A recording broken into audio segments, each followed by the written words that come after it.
Abi pulang dari kantor, kelelahan terasa hingga ke tulang. Dia langsung masuk ke kamarnya, berharap untuk beristirahat sejenak.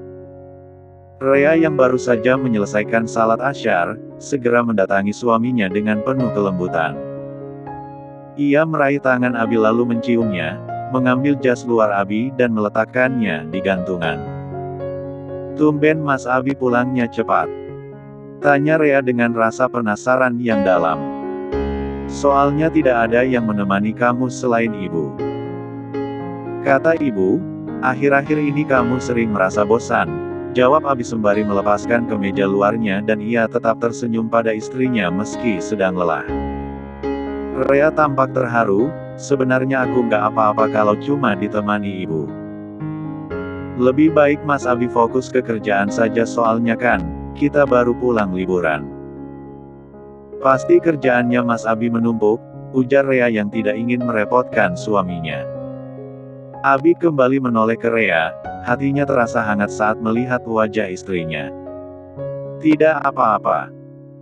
Kapan lagi aku bisa begini?" ucap Abi dengan mesra sembari tersenyum, tangannya memegang pipi Rea dengan lembut. "Oh ya, makasih bunganya, Mas," ucap Rea dengan senyum bahagia yang memancar. "Bunga?" Abi terkejut, mengerutkan keningnya, karena tidak merasa telah mengirim bunga pada istrinya. Hatinya berdebar, merasa penasaran dan bingung. "Iya, bunga Mas. Bunga mawar yang Mas Abi kirimkan tadi siang," jawab Rea dengan wajah penuh kebahagiaan. "Aku tidak pernah kirim bunga itu, Rea," ucap Abi yang membuat Rea kaget.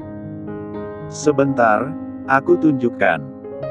Dengan langkah cepat, Rea beranjak dari ruangan tersebut untuk mengambil buket bunga mawar yang sudah ia simpan dalam vas. Abi mengikuti jejak istrinya, dan melihat Rea tengah mengambil sesuatu dari laci meja. Di atas meja tersebut terdapat vas bunga berisi bunga mawar merah yang mekar sempurna. Rea kembali menoleh ke suaminya, menunjukkan kartu kecil yang ia simpan di laci meja itu. "Ini kartu yang ada di bunganya." Abi meraih kartu tersebut dan membaca pesan singkat di dalamnya. Ucapan, "Reaku sayang," membuat hatinya terbakar oleh rasa cemburu dan kebingungan. Namun detik itu, Abi sadar bahwa orang yang mengirim bunga tersebut adalah Adnan karena hanya Adnan yang pernah bersama dengan Rea. Adnan pasti tahu apa saja kesukaan Rea. Namun ia tak ingin menyalahkan Rea lagi, karena memang tak ada nama pengirim di kartu itu. "Aku pikir kartunya dari Mas Abi, soalnya Mas Abi kan tahu kalau aku suka bunga mawar. Terus, nggak ada nama pengirimnya," Rea mencoba menjelaskan. Abi menatap Rea dalam-dalam, mengekang rasa marah dan cemburunya. "Buang saja bunganya, Rea. Bunga itu bukan dariku, dan jangan pernah menerima bunga lagi kalau tidak ada nama pengirimnya. Ini terakhir kalinya ya," ucap Abi dengan ekspresi datar, berusaha menjaga emosinya tetap terkendali. Rea merasa bersalah saat menyadari bahwa bunga mawar yang ia terima ternyata bukan dari suaminya, Abi. "Kalau begitu, aku buang bunganya saja," ujar Rea dengan penuh penyesalan. Sambil menggenggam erat tangkai bunga itu, ia segera keluar dari kamarnya untuk membuangnya. Sembari berjalan, rasa kesal dan rasa bersalah bercampur menjadi satu dalam dadanya. Sementara Rea pergi, Abi segera menghubungi Halim, asistennya. "Halim, kamu punya tugas. Cari orang yang mengirimkan bunga pada Rea dan berikan dia peringatan," perintah Abi dengan tegas. Setelah Halim menyetujui, Abi memutus sambungan dengan perasaan lega, namun tetap waspada. Beberapa jam kemudian, Adnan sedang mengendarai mobilnya ketika tiba-tiba dicegat oleh sebuah mobil hitam yang membuatnya harus menghentikan lajunya. Dua orang pria berbadan besar, dengan wajah yang menyeramkan, keluar dari mobil hitam itu. "Siapa mereka? Apa yang mereka inginkan dariku?" batin Adnan ketakutan. Dengan kasar, Kedua pria itu membuka paksa pintu mobil Adnan dan menariknya keluar. "Hai, lepaskan!" teriak Adnan yang berusaha melawan. "Beraninya kalian padaku. Lepaskan!" berontak Adnan.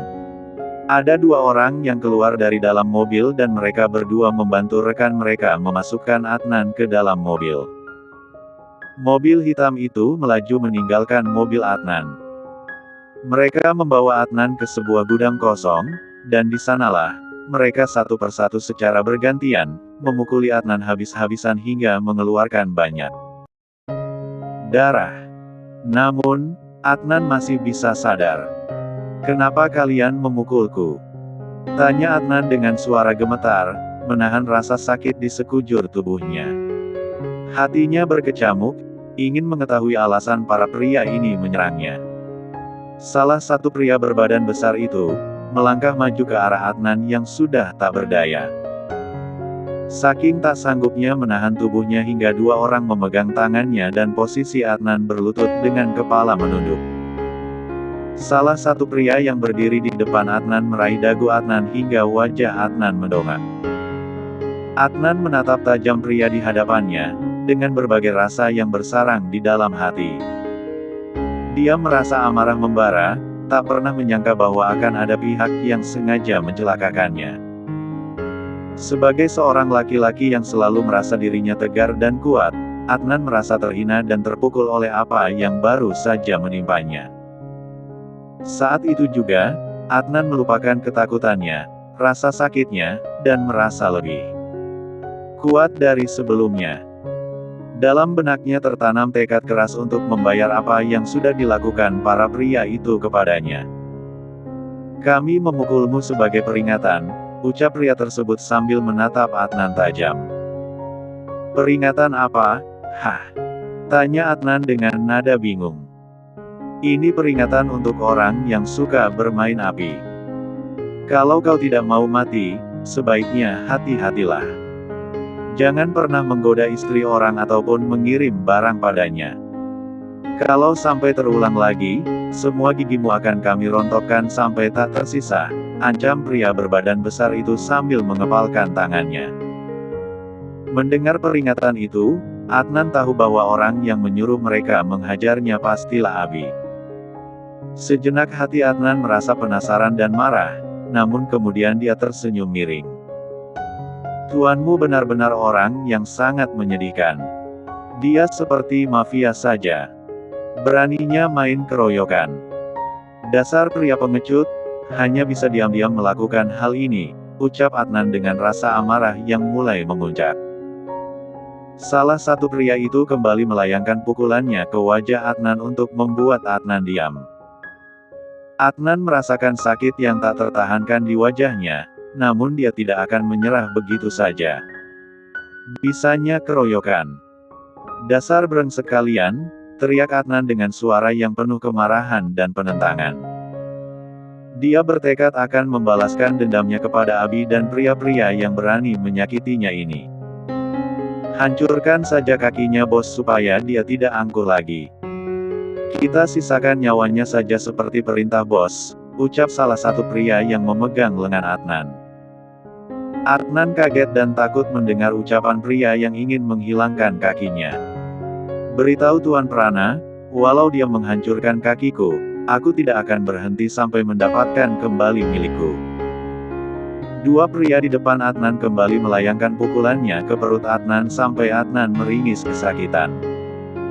"Hari ini, kalian memukulku.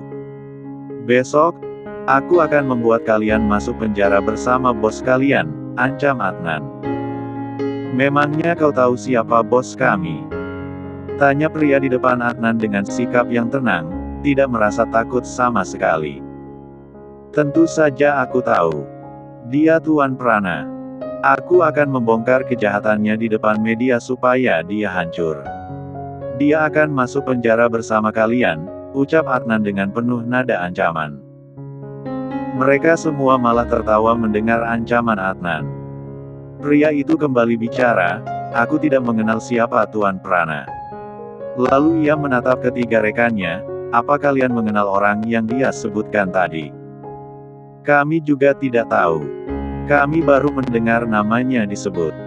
Apa dia seorang selebriti atau politikus? Pria berbadan besar itu kembali menatap Adnan. Silahkan saja melapor ke polisi.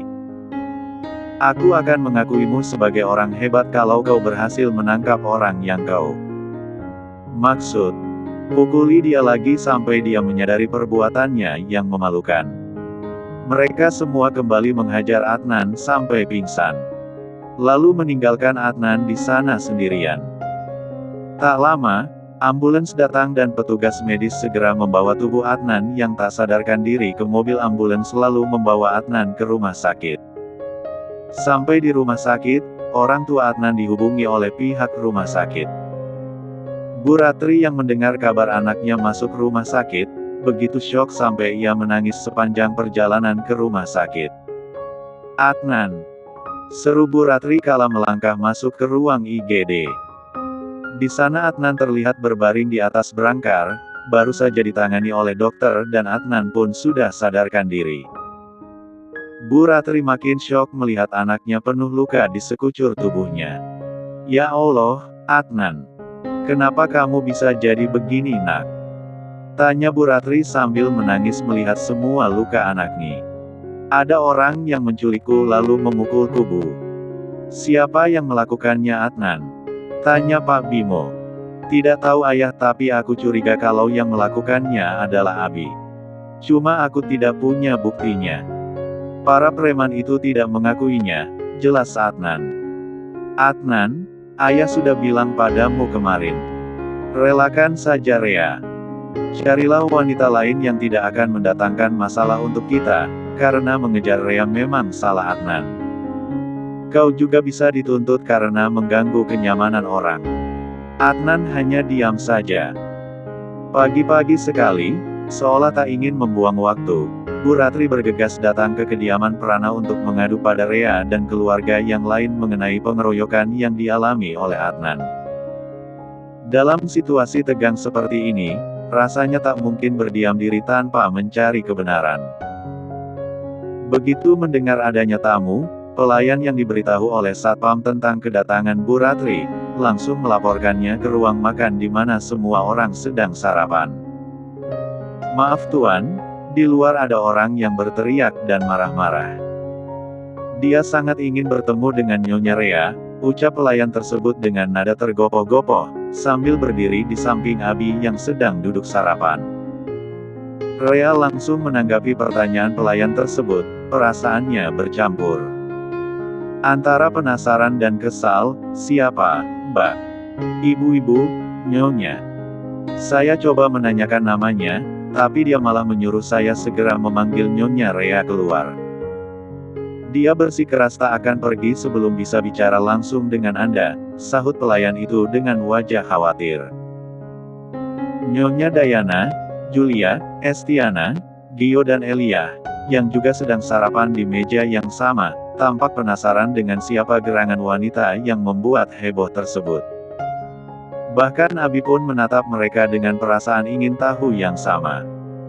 Rea, yang merasa diuji dengan keadaan ini, menyatakan dengan nada tegas, "Aku akan menemuinya." Di dalam hatinya, Rea merasa kesal dan ingin segera menyelesaikan masalah ini, terlebih saat mereka semua tengah menikmati waktu sarapan yang seharusnya damai dan hangat. "Kamu tidak usah keluar. Lanjutkan saja makan pagimu," ujar Abi tegas meskipun ia menyadari betapa mendesaknya keinginan wanita di luar rumahnya untuk bertemu dengan Rea. Rea pun duduk kembali di kursinya dan melanjutkan sarapannya. Abi kemudian mengarahkan pandangannya pada pelayan yang ada di sana, "Suruh dia masuk sampai halaman rumah dan tunggu sampai kami selesai makan pagi." "Baik Tuan."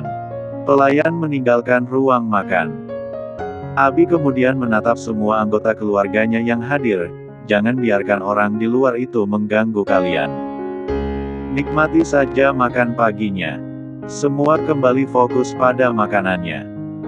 Setelah selesai sarapan, Rea dan Abi pun keluar untuk menemui tamunya. Bu Ratri, yang sejak tadi menunggu dengan penuh kesabaran di depan pintu, langsung mendekati Rea begitu melihat sosoknya muncul dari dalam rumah. "Rea, akhirnya kamu keluar juga," ucap Bu Ratri dengan ekspresi lega. Sementara Rea kaget dan penasaran melihat Bu Ratri ada di rumah ini untuk bertemu dengannya. Keningnya mengerut melihat wanita paruh baya itu. "Apa yang membuat Tante marah-marah di depan rumah kami? Kenapa datang kemari? Apa ada sesuatu yang ingin Tante bicarakan?" Tanya Rea dengan nada dingin, masih merasakan rasa sakit hati dari perlakuan Bu Ratri di masa lalu.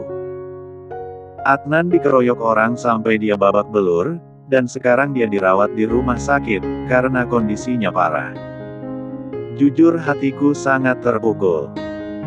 Inilah mengapa Tante merasa perlu untuk memberitahumu, karena Tante tahu kalau orang yang melakukannya adalah Tuan Prana," ucap Bu Ratri dengan nada marah dan kesedihan yang bercampur aduk.